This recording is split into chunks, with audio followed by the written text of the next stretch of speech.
नमस्कार विद्यार्थ्यांनो, RJ academy या युट्यूब चॅनलवरती मी रेश्मा घोळे तुमचे सहर्ष स्वागत करते। चला तर विद्यार्थ्यांनो, आपण संधी हा चॅप्टर पाहत आहोत। त्याच्यातील आपण व्यंजन संधी पाहणार आहोत। या अगोदरील जर तुम्ही व्हिडिओ पाहिला नसेल तर नक्की पाहून घ्या। त्यामध्ये आपण संधी म्हणजे काय तसेच व्यंजन संधी हे दोन्ही कव्हर केलेले आहे।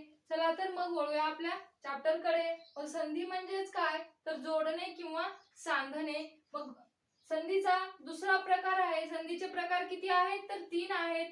पहिली आहे स्वर संधी, दुसरी आहे व्यंजन संधी आणि तिसरी आहे विसर्ग संधी। मग स्वर संधी जर पाहिली आहे तिचं सूत्र आहे स्वर प्लस स्वर।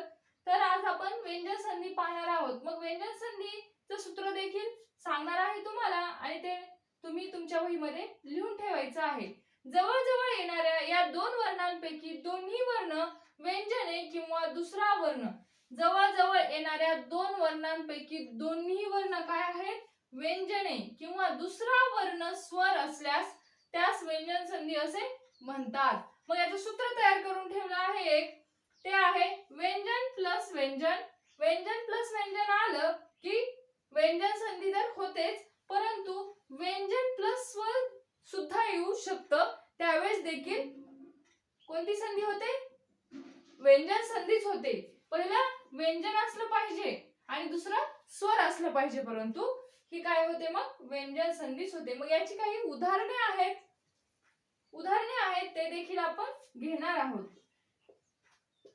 कोणतीही परीक्षा असो विद्यार्थ्यांनो, व्याकरण टीसीएस पॅटर्न विचारो, आयबीपीएस पॅटर्न विचारो, व्याकरण हे तेच असतं, फक्त आपण त्याच्या व्याख्या आणि विचारण्याची पद्धत जरी वेगळी असली तरी आपल्याला त्याची बेसिक पासून माहिती असेल तर आपण सर्व काही उत्तरे देऊ शकतो। आणि जर तुम्हाला कोणतं चॅप्टर अवघड जात असेल तर कमेंट मध्ये नक्की कमेंट करा, आपण त्यावरती देखील लेक्चर घेण्याचा प्रयत्न करूयात। आणि आरजे अकॅडमी या युट्यूब चॅनलवरती जाऊन मागील लेक्चर जरी तुम्हाला पाहिजे असतील तरी तुम्ही पाहून घेऊ शकता। आपण बऱ्याचशा चॅप्टर वरती लेसन किंवा लेक्चर घेण्याचा प्रयत्न केलेला आहे आणि तुम्हाला बेसिक पासून समजून सांगण्याचा देखील प्रयत्न केलेला आहे। चला तर उदाहरणाकडे वळूया।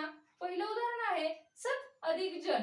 सत अधिक जन, पहिल्यातलं शेवटचं आणि दुसऱ्यातलं पहिलं अक्षर याच्यातील काय घ्यायचे आहेत आपल्याला वर्ण घ्यायचे आहेत।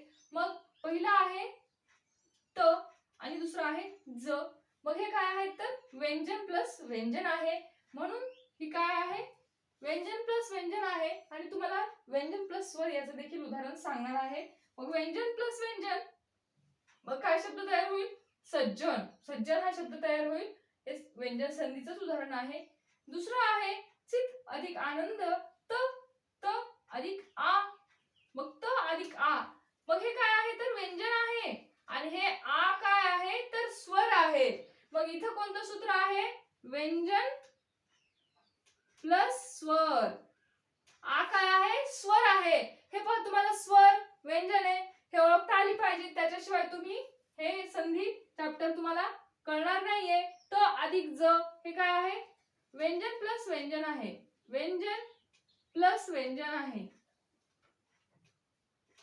आणि त अधिक आ आल्यामुळे हे काय आहे व्यंजन प्लस स्वर आहे, परंतु हे व्यंजन संधीचंच उदाहरण आहे।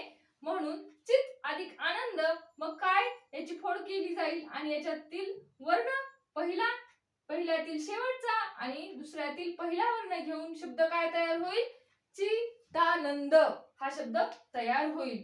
तिसरं उदाहरण आहे विपद अधिक काल।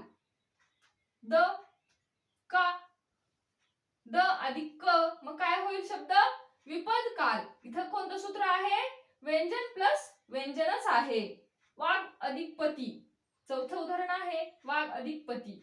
ग पहिला अक्षर ग अधिक प बरोबर काय होईल वाघपती। इथं सूत्र कोणतं आहे व्यंजन प्लस व्यंजनच आहे। हे दोन्ही सूत्र लक्षात ठेवायचे आहेत। दोन्ही सूत्र हे कशाचे आहेत तर व्यंजन संधीचीच आहेत। व्यंजन प्लस व्यंजन आलं तरी व्यंजन संधीच आहे, व्यंजन प्लस स्वर आलं तरी व्यंजन संधीच आहे। मग विद्यार्थ्यांनो, कसा वाटला हा व्हिडिओ? आवडला असेल तर नक्की लाईक कराल आणि आपल्या चॅनलला देखील सबस्क्राइब कराल, तसेच तुमच्या मित्र आणि मैत्रिणींना देखील शेअर करायला विसरू नका। भेटूया अशाच मराठी व्याकरणाच्या नेक्स्ट लेक्चर मध्ये, तोपर्यंत धन्यवाद।